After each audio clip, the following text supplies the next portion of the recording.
কোরবানির পর কুষ্টিয়ায় কাঁচা চামড়া সংগ্রহ ও প্রক্রিয়াজাতকরণ শুরু হয়েছে। তবে চাহিদা ও দামের মিল না থাকায় এবারও হতাশ ব্যবসায়ীরা।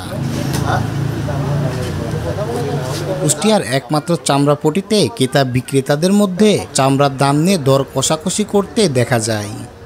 অনেকেই কাঙ্ক্ষিত দাম না পেয়ে কম দামে চামড়া বিক্রি করছেন। এতে হতাশ মৌসুমি ব্যবসায়ীরা। সরকার ঢাকার বাইরে গরুর চামড়ার সর্বনিম্ন দাম নির্ধারণ করে 1150 টাকা। তবে কুষ্টিয়ায় প্রতি পিস চামড়া মানভেদে বিক্রি হচ্ছে 100 থেকে 900 টাকা পর্যন্ত।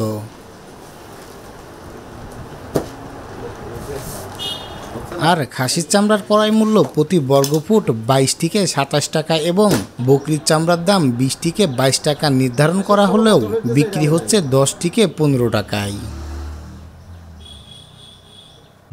আমাদের এখানে বর্তমানে যে কুষ্টিয়া শহরে একটা আমি 2টা চামড়া বিক্রি করলাম। 2টা চামড়ার একটা 30 টাকা করে নিচ্ছে। মিডিয়াম সাইজ, বেশি বড় না।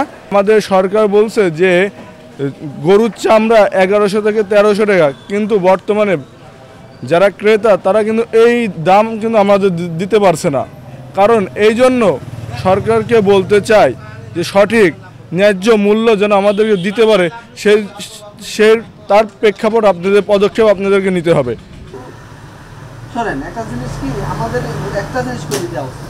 এদিকে চামড়া যে দামে বিক্রি হচ্ছে তাতে রাস্তা খরচও হচ্ছে না বলে অভিযোগ করেন মৌসুমি ব্যবসায়ীরা। আমি চামড়া বিক্রি করলাম, এখানে বড় খাসির চামড়া বিক্রি করলাম আপনার 170 টাকা পিস। বাসাই বড় চামড়া, এরা লবণ টবণ দেবে, খরচ আছে, কর্তা আছে।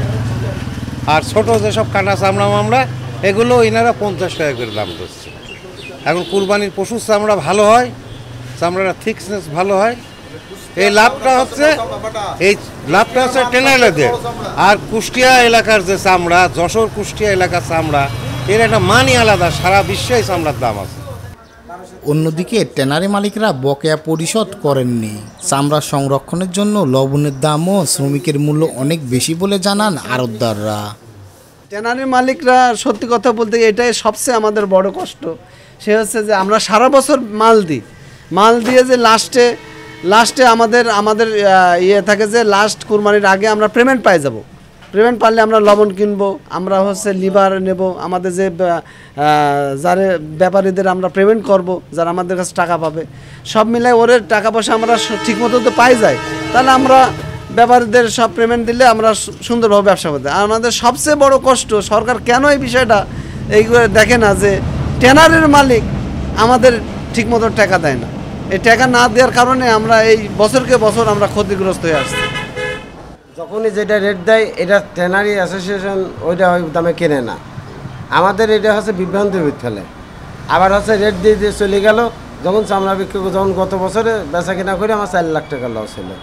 তারপরে হচ্ছে আরেকটা কথা, সরকারের কাছে আকুল আবেদন যে আমরা কাঁচা চামড়া ব্যবসায়ী সারা বাংলাদেশে যারাই আছি তারা একইভাবে ক্ষতিগ্রস্ত।